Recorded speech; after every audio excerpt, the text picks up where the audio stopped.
Estimados ouvintes, sejam bem-vindos ao projeto Ciência é Vida, um projeto dedicado a levar conhecimento sobre ciência, tecnologia e inovação de forma digital e escalável para todos.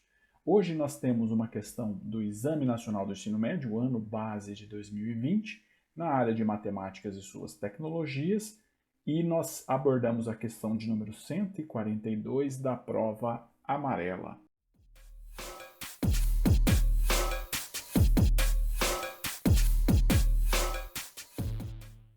A questão 142 tem o seguinte enunciado. 3 amigos, André, Bernardo e Carlos, moram em um condomínio fechado de uma cidade. O quadriculado representa a localização das ruas paralelas e perpendiculares, delimitando quadras de mesmo tamanho nesse condomínio, em que nos pontos A, B e C estão localizadas as casas de André, Bernardo e Carlos, respectivamente.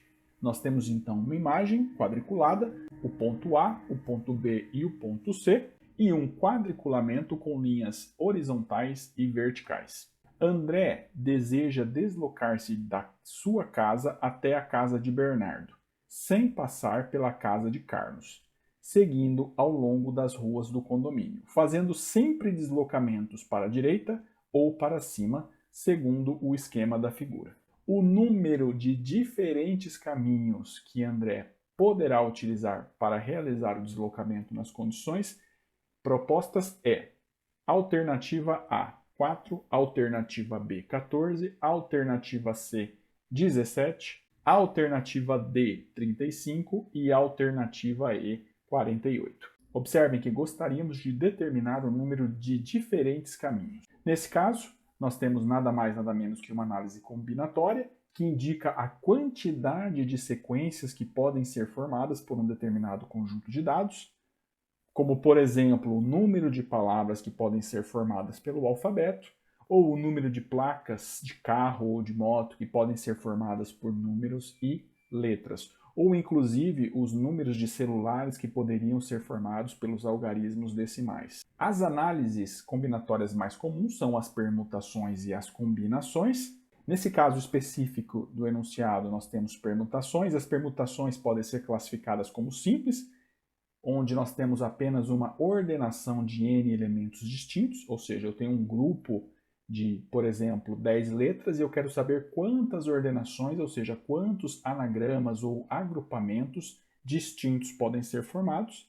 Temos também as permutações com repetições, no qual nós temos n elementos e alguns dos elementos podem se repetir. No caso da permutação simples, a forma de calcular era a permutação de n elementos é igual a n fatorial. Já no caso da permutação com repetições, nós temos P de n elementos distintos, no qual n1 e n2 ou outros são elementos que se repetem, e isso é igual a n, que é o número de elementos fatorial, dividido por n1, n2 e assim por diante, todos eles fatoriais. Já na combinação simples, nós temos um subconjunto de k elementos escolhidos entre n elementos.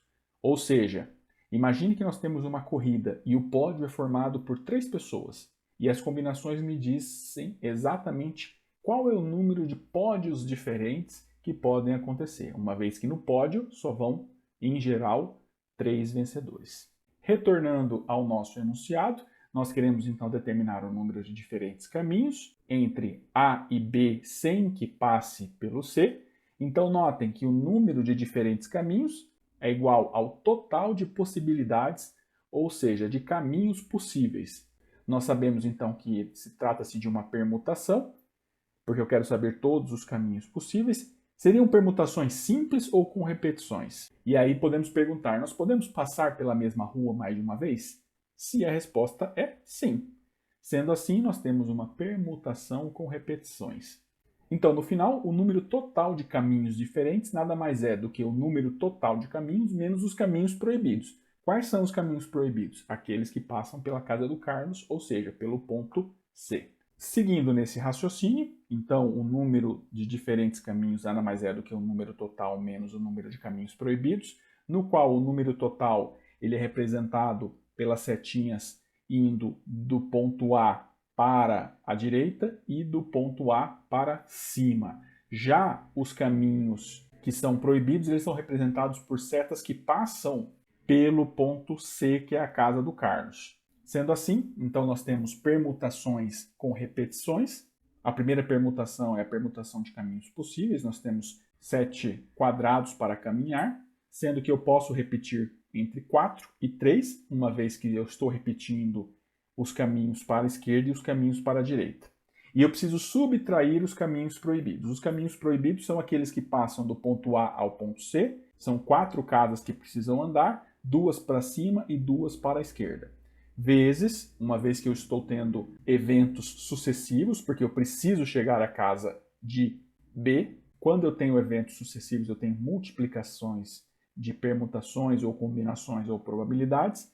E, nesse caso, a permutação que representa a ida de C a B, ela é uma permutação de 3 casinhas, no qual eu ando 2 para a direita e 1 para cima. Então, matematicamente, essa é a representação. Aplicando, então, a fórmula de permutação com repetições, no numerador eu tenho o número total de casas, no denominador eu tenho os números de repetições. Lembrando que, para resolver um número fatorial, basta multiplicá-lo por todos os seus intermediários até o número 1. Como exemplo de um número fatorial, nós temos o 5 fatorial, que é equivalente a 5 vezes 4 vezes 3 vezes 2 vezes 1. 7 fatorial é igual a 7 vezes 6 vezes 5 vezes 4 vezes 3 vezes 2 vezes 1 e assim sucessivamente.